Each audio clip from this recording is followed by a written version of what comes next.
Thanks for staying with us. It's still iBrand Daybreak, and for those who do not know, today is the 27th of September, and it is the World Tourism Day, a day set aside, to celebrate and promote tourism across all nations. Now, tourism comes in different form. You have, the medical tourism, which some of us know in this part of the world. You have the cultural tourism, which has different, facets to it, talking about music, food, dance, among other things. Remember, it's one world, and it's where cultures are intertwined. It's an hybridized cultural world, and that ensures that there has to be the need to move from one place to another to experience the diverse cultures of different nations and different people.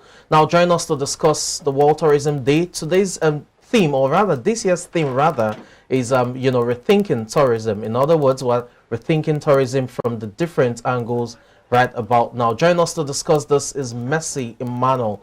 Mercy, thanks for staying with us. Mercy, thanks for joining us. Good morning. Yeah, before Mercy comes up to talk about tourism, we'll just go on a very, very, very short break. We'll be right back.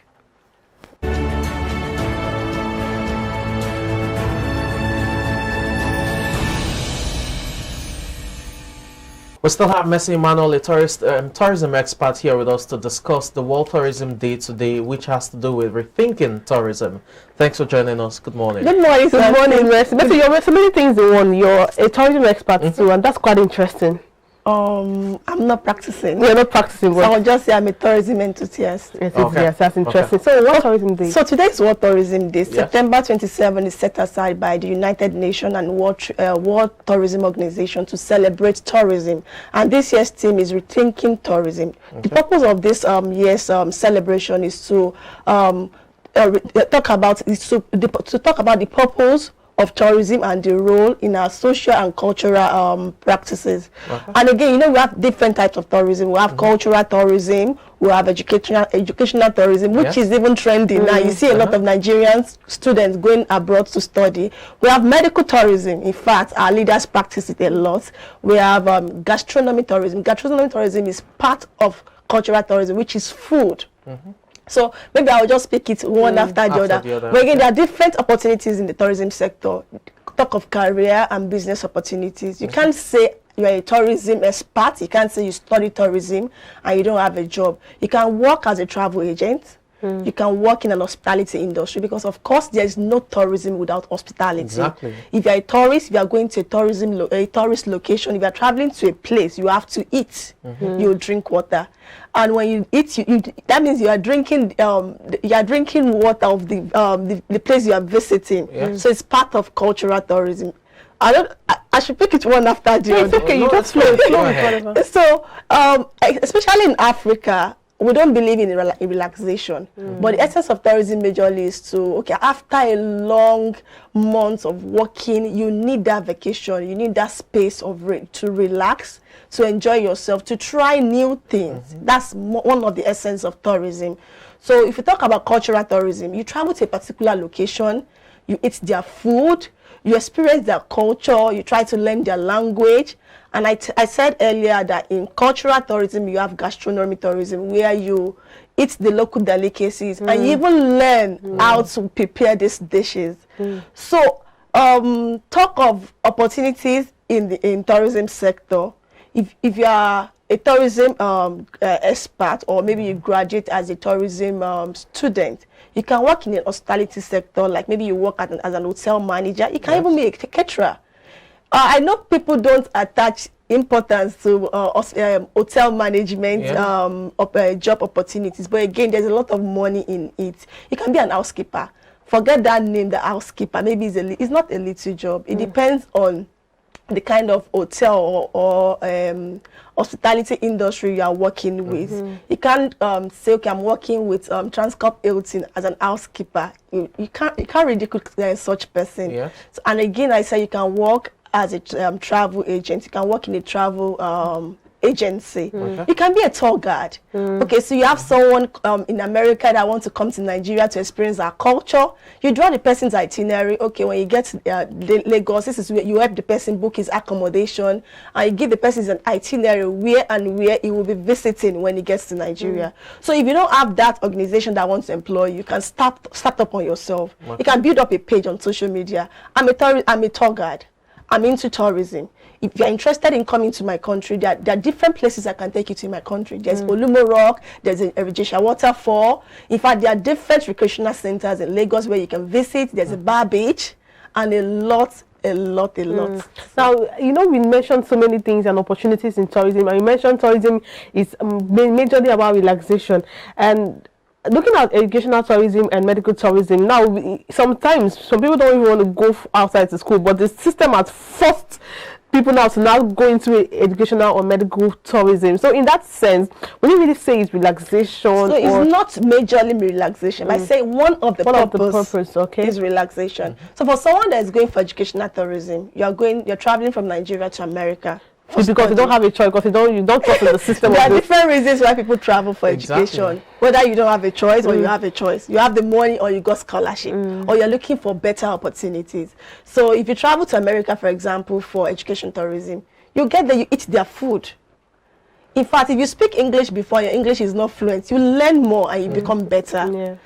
You adapt their culture, you drink their water. You eat their food, you sleep there. So tell me, it's encompassing. You understand? Education tourism, as you are learning and improving your skills, your education, you are learning their culture, you are learning their way of life, you are eating their food and a lot. And again, there is ecotourism. Exactly. Where you visit wildlife, natural reserves and the like. There's one in Bauchi. I can't remember the name at the moment. Let's look at this. Is it Yankari? Yankari Game Reserve. Now, if United Nations is saying this year we are rethinking tourism, in what line are they, rethinking tourism? Is it culturally? Are they trying to broaden the cultural aspect of tourism so that you have more people experience the cultures of other people, and that way there can be some sort of understanding to how those people behave, their way of life, and that can just bring about some sort of tolerance and peace, globally? I think you already gave the answer. The essence of rethinking tourism is, okay, for example, Margaret, when last did you go for vacation? And do I even have to time to go for vacation? So I drive, like you said, Africans, they don't believe in relaxation. We want to work and work and work. So that is it. After working for 7 days, when do you even create time to rest? When do you even create time to I just want to rethink, I want to refresh my memory? For example, you are working from Monday to Friday, and on Saturday you just feel like, I want to give myself a treat. Let me go to the island. Let me look for a fantastic restaurant in the island. After having a good delicacy, you lodge yourself in an hotel. At the end of the day, you'll be refreshed. You come back to work on Monday. You come to work on that Saturday. You come back to work on Monday. You look fresh. And people will just be asking, Margaret, what's the secret? Because you created that time to rest. You created that time to rethink. That time out of the normal hustle and bustle of Lagos, especially. You understand? So it's very, very important. I said it earlier, Africa's especially, we don't believe in we have to rest. We believe in let's work, let's hustle, let's keep hustling until we eat it. So it's very, very important to rethink it. In fact, I like the theme for this year. Not just rethinking it in terms of and again, you believe in migration. You don't have to stay in Lagos, for example. You can go back to your village, not because you are going back, not because you are going back to suffer, but again, you can invest in agriculture. Yes. Going back to your village, you do agriculture. At the end of the day, you live in a natural environment. You eat natural food. You have you collect fresh breeze. At the end of the day, you'll be refreshed. Okay, let's look at, we can't talk about world tourism day without talking about tourism in Nigeria. We know it's not as pronounced as other nations. That's not to say we do not have tourists, come to the country to see the beauties we have here. But in terms of promoting tourism, we have so many, lovely landscapes in the northern part of Nigeria, very beautiful to behold. But we've not harnessed the full potentials of tourism in Nigeria. So how do you think, we can explore that sector and, make it an income, generating sector for Nigeria's economy? So people say tech is a new oil in town. But again, I'm going to say tourism is another oil in town. especially in Nigeria. Nigeria has a lot of tourism potentials that have not been tapped. And I think our government, our political leaders, even business owners, they need to do more. They need to invest in this sector, because again, we have so many tourism potentials that have not been tapped. And if money can be invested into these potentials, at the end of the day, they will generate more income. Tourism, I tell you again, is a new oil. Because, for example, this Olumo Rock, for example, in Ogun State, by the time you have people travel down to Ogun State to look at Olumo Rock, they're not just coming to see Olumo Rock. They are coming to experience our culture. In the process, people selling food, they will generate income. They will sell their food. In the process, people selling at Abeokuta, they will sell and generate income. In this same process, people in the hospitality industry, they will accommodate these people. They will generate income. So whether you like it or not, money will come in from different angles. But you look at, like something had rightly said, he literally took the question out of my mouth. The hospitality and tourism industry, a lot of people have not really harnessed it. We see a lot of, we go to some beaches that should be tourist attractions. Exactly. Some places it's moribund, nothing is happening there, and we rather travel. So aside, how can we rejig it? As much as it's good to rethink tourism, it's good to also rejig it and look at the mistakes we've made over the years and try to revitalize it. Because once people come in, they see, yes, people would sell, but some investors, you don't know, potential investors that are coming to your state that see reasons to invest. So how do you think, what can be done as a people and also as leaders to make that sector something that everybody will look forward to wanting to experience? So I'll start from, as people, as Nigerians, I think we should appreciate our culture more. We should be proud of our culture more. For example, Margaret, you're wearing a ready-made dress. I'm wearing an English dress too. We should appreciate our culture. When you wear your local attire, you appreciate it yourself. People appreciate it on you too.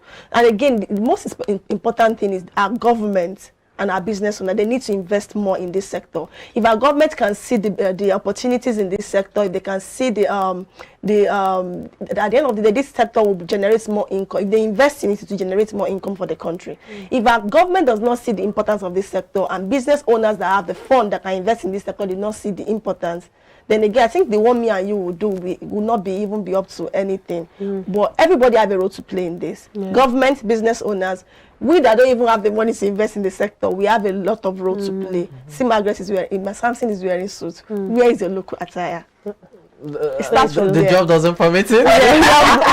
We even lay down the rules to start with for the job not to permit local attires. We'll lay down the rules. So probably it's just our leaders. Yeah, just a weird thing. We just copy a lot and forget. Interestingly, if you go, just to add this, if you go outside the country, you see people wear African print. I literally have a friend who she's a designer, she sews and she sends. She literally sells all her African prints more than she sells in Nigeria. So I think it's more of an appreciation thing. We have a lot of people appreciate our works. If you go with a beaded, an African hair, people want to copy your hairstyle. But we want to copy theirs, and they are dying to copy ours. When you see most of these foreigners in the country, you see them wearing.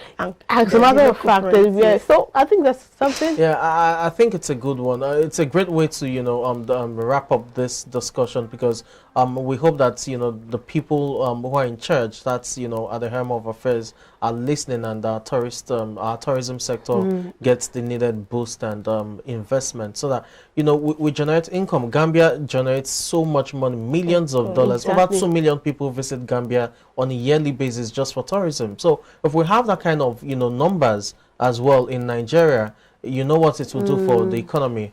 And I'm sure the government won't, shout they do not have cash when such numbers are coming in. Thank you so much for your time. Thank you so much for Margaret. We'll go on a short break now. When we return, we'll continue with small discussions for you. Please stay with us.